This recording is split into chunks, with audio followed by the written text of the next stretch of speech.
Adventurists, today I am in Garda, the place that gives its name to this magnificent lake.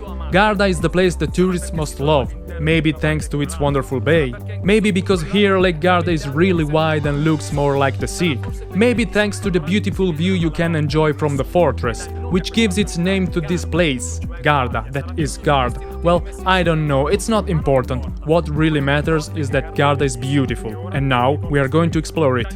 Italian travel.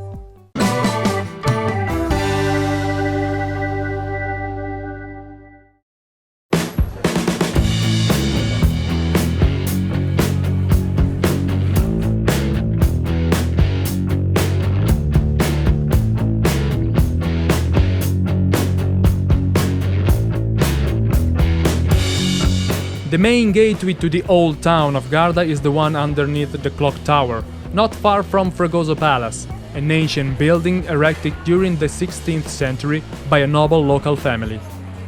At the time, the palace was attended by influential people, especially intellectuals. Among them was Matteo Bandello, a writer whose works inspired some of the most famous comedies and tragedies of all time, such as Twelfth Night, Much Ado About Nothing, and Romeo and Juliet by William Shakespeare.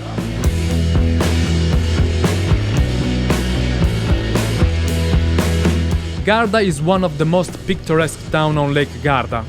It lays on the Veronese shore at the foot of the ancient fortress. The city boasts one of the most beautiful lakeside promenades on the lake, along which there are many elegant villas and historic buildings, such as Palazzo del Capitano, the Captain's Palace, who was the authority of the Republic of Venice on Lake Garda. The old town is a fascinating mix of narrow streets and beautiful squares, full of bars, ice cream parlors, and restaurants with DEHORS when you can enjoy a cold beer or the renowned wine of Lake Garda.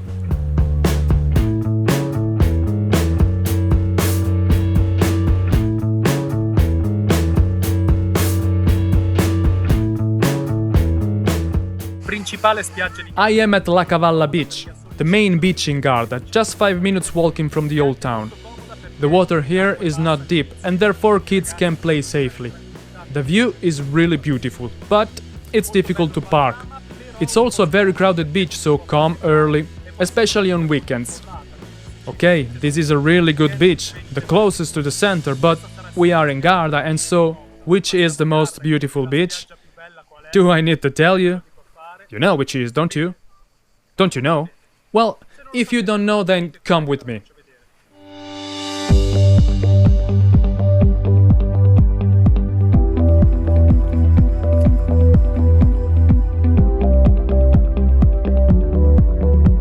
Sto entrando a Punta San Vigilio. I am almost at Punta San Vigilio. Let's be clear. I have seen many people walking from Garda along the lakefront to get here. Well, you cannot get here on foot.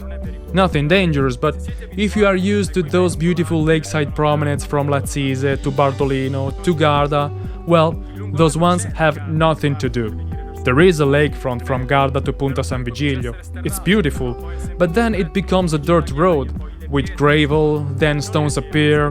Well, long story short, if you have bags, strollers, children, this path could be a bit uncomfortable. It gets narrow and then the water of Lake Garda almost covers the path. So, think about it. To get here could be really difficult, if not impossible. I'm telling you this just because maybe you walk for a couple of miles and then you need to go back.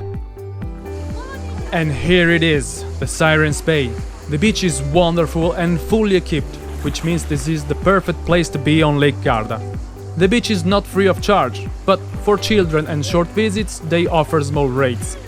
From the park you can walk the cypress-lined road up to the 16th century villa, behind which there is one of the oldest hotels in Italy, the Locanda San Vigilio, with its small harbor from where you can admire the splendid panorama on the entire lower lake, which has inspired artists and philosophers over the centuries. And what could I say to end a video like this? Garda, San Vigilio Point, the Sirens Bay. I could spend hours thinking about the right words to say. But what for? I'll show you. Italian travel.